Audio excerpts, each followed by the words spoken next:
Hello guys, ഇത് കണ്ടോ? ഒരു മുസ്ലിമായ ഒരു പെണ്ണ് ഈ ഒരു മനുഷ്യൻ സ്വന്തം ഈ കടയിലുള്ളപ്പോൾ മോഷ്ടിക്കാൻ കയറിയതാണ്. അയാളെ മുഖത്ത് സ്പ്രേ ചെയ്ത് അയാളെ വീഴ്ത്താൻ പുറപ്പെട്ടപ്പോൾ അയാൾ തന്നെ പിടിച്ചു. അവളെ പിടിയും വലിയും കൂടി അവളെ പിടിച്ചു. നാട്ടുകാരെ വിളിച്ചു വരുത്തി. നാട്ടുകാർ ഇടപെട്ടു അവളെ പോലീസിൽ ഏൽപ്പിച്ചു. ഇതാണ് ഇവളുടെ കഥ. എന്താ ഇങ്ങനെയൊക്കെ ആയാൽ? ഈ മുസ്ലിമായ സൗദ എന്ന് പറഞ്ഞ പെണ്ണാണിത്. എന്താ ഇവളൊക്കെ കാട്ടേണ്ടത്? ഇങ്ങനെ കടയിലും വീട്ടിലും കയറി മോഷ്ടാക്കൾ പുറപ്പെട്ടാൽ എന്ത് ചെയ്യും? ഇവരെയൊക്കെ എന്താണ് ചെയ്യേണ്ടത്? ഇവരെ പുറം ലോകം കാണിക്കരുത്. ഇതാണ് വേണ്ടത്.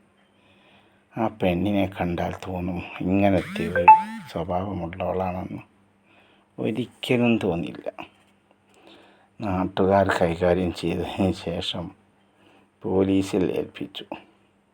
അവളെ പോലീസ് കൊണ്ടുപോയി. അയാളെ കണ്ണിൽ എന്തോ സ്പ്രേ അടിച്ച് അയാളെ വീഴ്ത്താൻ പുറപ്പെട്ടതാണ്. നല്ലോണം അയാളെ കണ്ണിലെത്തിയില്ല. അവളെ കയ്യും വിറച്ചിട്ടുണ്ടാവും. സ്പ്രേ അയാൾ കണ്ടത് കൊണ്ട് രക്ഷപ്പെട്ടു. ഇതാണ് അവസ്ഥ മക്കളെ. ഒരാളെ ഒരു സ്ഥലത്തൊക്കെ ഇനി കയറ്റാൻ പറ്റൂല. കിട്ടാൻ വരുന്നവരൊക്കെ ഒഴിവാക്കിക്കോളേണ്ടി. വീട്ടിലേക്ക് കയറി വരുന്നവരെയും കടയിലേക്ക് കയറി വരുന്നവരെയും ഒക്കെ അടിച്ചു ഓടിക്കേണ്ട അവസ്ഥയാണ് ഇന്നത്തെ അവസ്ഥ. സ്വർണ്ണവില കൂടുന്തോറും കള്ളന്മാർ കൂടിക്കൂടി വരുന്നുണ്ട്. എന്തും ആർക്കും ചെയ്യാമെന്ന വിചാരത്തിലാണ് എല്ലാവരും. എന്താണില്ലേ? ഇതാ പോലീസിൽ ഏൽപ്പിച്ച് പോലീസ് കൊണ്ടുപോവുകയാണ് ഇവളെ. എന്തിനാ ഇവളിനി പറ്റുക? ഇവൾക്ക് എന്ത് കാര്യമുണ്ട്? ഇവളിനി ജീവിക്കണം.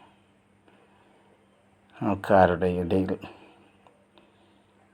എന്ത് തരത്തിലാവളൂ വണ്ടിയിൽ കയറിയിരിക്കുന്നത്? ഒരു മുസ്ലിം സ്ത്രീയാണ് ഇവൾ. ഇവളൊക്കെ പുറം ലോകം കാണിക്കരുത്. അതാണ് വേണ്ടത്.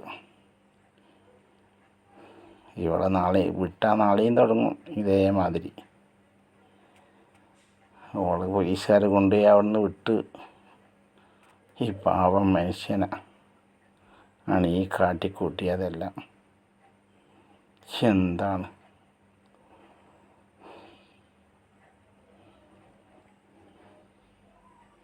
എന്താല്ലേ? പറഞ്ഞിട്ട് കാര്യമില്ല. ഇന്നത്തെ സമൂഹം ഇതാണ്.